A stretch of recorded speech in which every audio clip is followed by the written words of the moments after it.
In this video, what we're going to learn how to do is how to set up a container that will contain objects, and we can write in them or move objects into them, and they'll stay exactly where they were, despite being another object, that container being moved around.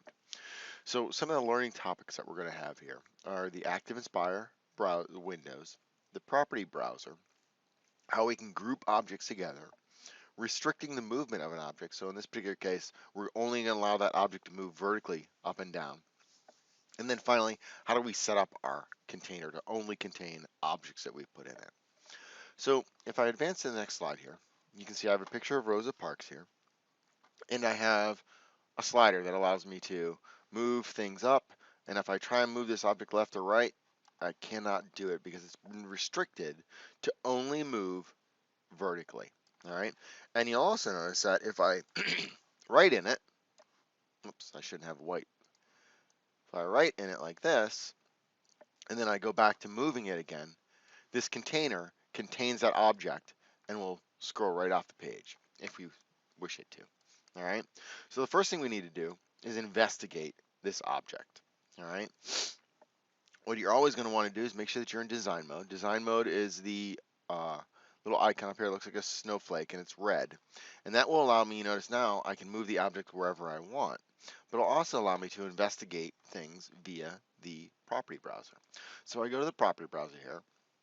I can click on this object, and you'll now notice that I have a couple objects here that have been grouped together. The way I know that right off the bat is I have an object, an icon right here that means that they're grouped. So if I actually click off that and I go back to it, now you can see I can move these independently of each other. If I would like to group them back together again, we'll get to that in a moment. But the other thing that I have to look at is I have my container, which is right here. And if I click on that container and I go to make sure I'm in the property browser, always make sure that you have it selected because you will not be given some of these menu choices if you do not have an object selected. I click on container and you'll see it says can contain anything. So anything that is put into this box or this object or this container, think of it as a recycling bin, it's automatically going to stay there. If you want to get more advanced, you can have it set up so that if you had two containers, is this an animal, yes or no? You could have two containers. One says anything by the keyword of yes be contained, anything by the keyword of no be contained over here. And if a student drags it to the correct container, it'll stay there. But if they drag it to the incorrect container, it'll get bounced back. But for this tutorial, what we're going to learn how to do is just have it contain anything. So anytime that we write in it and we scroll, it goes right off the screen, making use of what I call the window of ActivInspire. What a lot of people don't understand is that, like your cell phone, all around the screen, there's extra space for you to utilize to scroll and bring things in onto the screen. To see that extra space, all we need to do is up in the top right-hand corner, click on Best Fit, and we'll zoom out to 50%. And you can see I have all of this space right here to play with. And here, you can see I have my container even going further off, so I can go down to 25%, and it's even going further. I can make it as much as I want. I can have all the stuff all around here that I want that students wouldn't be able to see. This is the window on the world, okay? So now that you understand the principle of this, there's one last thing that I want to show you. I'm going to set it back to best fit. And the final thing that I have to do is, because I'm in design mode, I can move this however I want. But if I was not in design mode, I would only be able to move this vertically. So how did I do that? First thing I want to do is I want to select my object. And right down here, you'll see it underneath your containers, you'll see restrictors. And if I expand that menu and I scroll down, it says can move, and you see right here, I have vertically set up. So this object, when design mode is not turned on, is only going to be allowed to move vertically. That means up or down.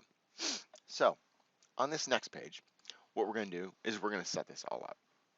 First thing you can do is you can see that these two objects are not grouped together. They're independent of each other. So we're going to group them. First thing I want to do is I place them how I'd like them to look. And the easy way to group them is to lasso them. I can click on the first one, hold down my control key, click on the second one, and now I have both of them.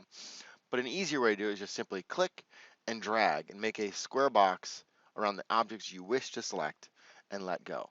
Be mindful not to make a square box over here on the picture of Rosa Parks. You don't want to go something like this because now you've selected the picture of Rosa Parks. You only want to make your lasso around the objects that you wish to select. So I'm going to select my objects, and then I'm simply going to click on the group button, which is this middle icon right here. I click on that, and now these two objects are essentially one. The second step that I want to do is I want to make this object only move vertically so that when I'm in out of design mode, students can't move it all around.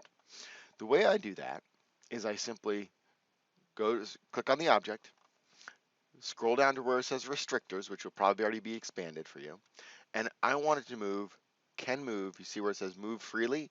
I don't want it to be able to move freely. I want it to be moved only vertically. So I select can move vertically. I select off of it, and if I turn design mode off, because design mode's on, it'll still allow me to move it wherever I want. But if I turn design mode off, now I can no longer move it left or right, and it only moves vertically up or down. All right. The final step that we have to do is we have to turn this object into a container. Always go back to design mode when you're doing these types of things. I'm going to select my object, and there is a menu that says container. If it's not expanded, it's probably underneath label. So expand the container menu, and you can see where it says can contain, and right now it says nothing. What we want it to do is contain anything that we put into it, whether that be an annotation, a pen mark, or another object, or anything like that. Anything that we put into this box or this container will automatically be contained there. So I select on the drop down, and I select anything. Now, if I scroll up, I'm still in design mode, so it's going to move wherever I want. But if I actually want to test this, I toggle out of design mode into presentation mode. I select my mouse pointer, drag it up a little bit. I can't move it, that's good.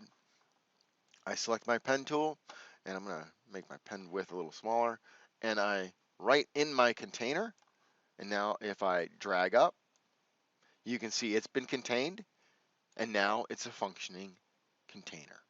So that's how you go about setting up a container to contain anything that you put in it, and how you can group objects, and then finally, how you can make an object so it can only move on a certain way. Up, down, left, right. If you wanted to, you can even set it up so that it can only move on a certain path. If you have any questions, please feel free to ask.